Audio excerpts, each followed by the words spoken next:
Good morning everyone. Today we will do numericals based on the graph. We have already studied the graph. So today we will apply all that concepts in these numerical. Let's start. First numerical is given alongside here is the velocity time graph. This graph will be given to you in the question.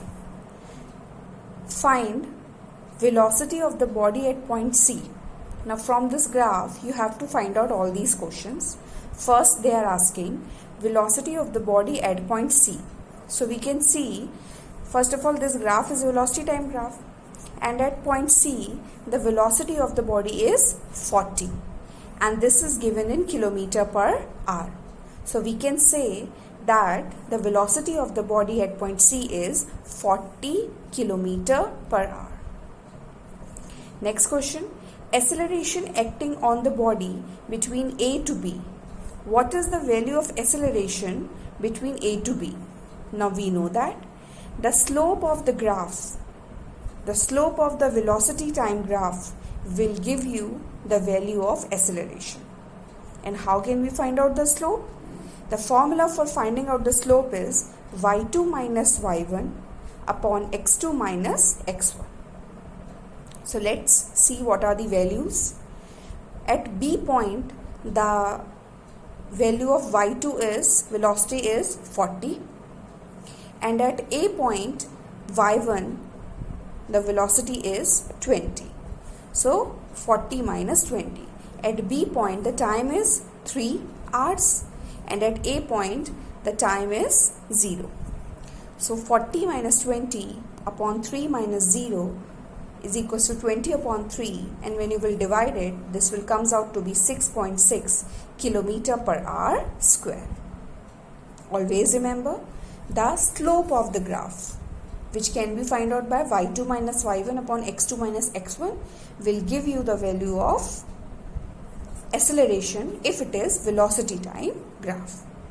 Next thing we have to find is acceleration acting on the body between B to C. Now from B to C we have to find out the acceleration. We can write directly that the acceleration from B to C is 0. Why? Because at B point the velocity of the body is 40 and at C point the velocity of the body is also 40. So there is no change in velocity from B to C, and we know that whenever there is no change in velocity, the acceleration will be 0, because the definition of acceleration is change in velocity, and if there is no change in velocity, the acceleration will be 0. But still we can calculate it also, and we can write directly also. So acceleration between B to C, y2 minus y1 upon x2 minus x1, same formula. What is the value of velocity at point C? 40. At point B, 40. What is the time at point C? 6. At point B, 3. So 40 minus 40 upon 6 minus 3, this will comes out to be 0. Directly also you can write, whenever you will see a straight line graph with parallel to the time axis, you can directly write that the acceleration for this part will be 0, but we can calculate it also. Hope you have understand all this. Next numerical, moving towards the next numerical. The graph alongside shows how the speed of a car changes with time.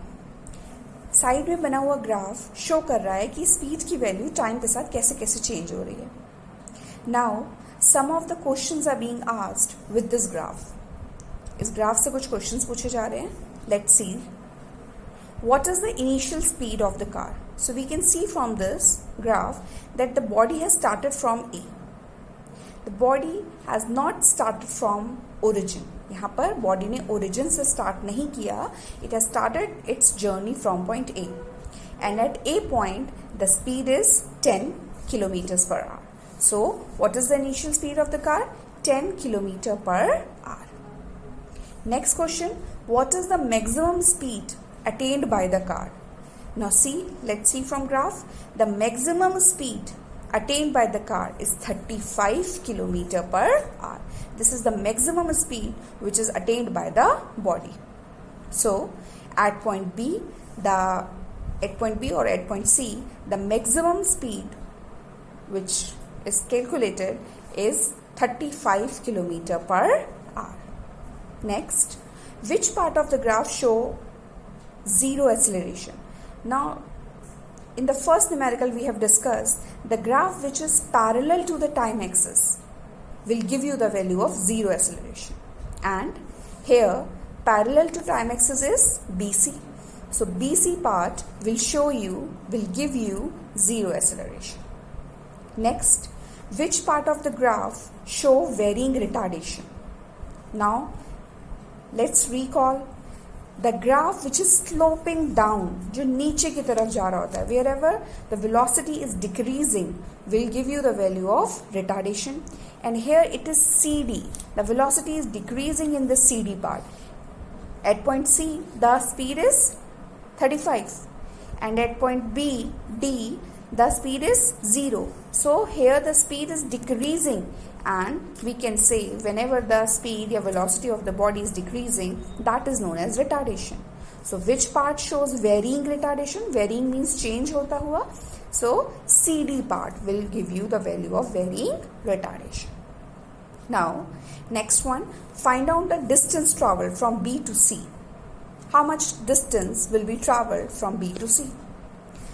Now I told you earlier that whenever you want to find out the distance traveled with the help of a graph, you can find it out with the help of area covered by the graph.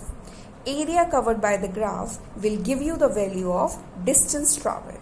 Now, see from this, the area covered by BC is a rectangle. So, if we will find out the value of this rectangle, then we can easily find out the distance traveled. Distance traveled from B to C will be equals to area of BCEF, and this will be equals to length into breadth BC into CE. The value of BC will be equals to 8 minus 3, and the value of CE will be equals to 35 minus 0. And this we have applied here also. CE value is 35 minus 0 and BC value is 8 minus 3. 35 multiplied 8 minus 3 will be equals to 5. 35 multiplied 5 will be equals to 175 meter. So, this is how we can find out the value of distance traveled with the help of a graph. Thank you.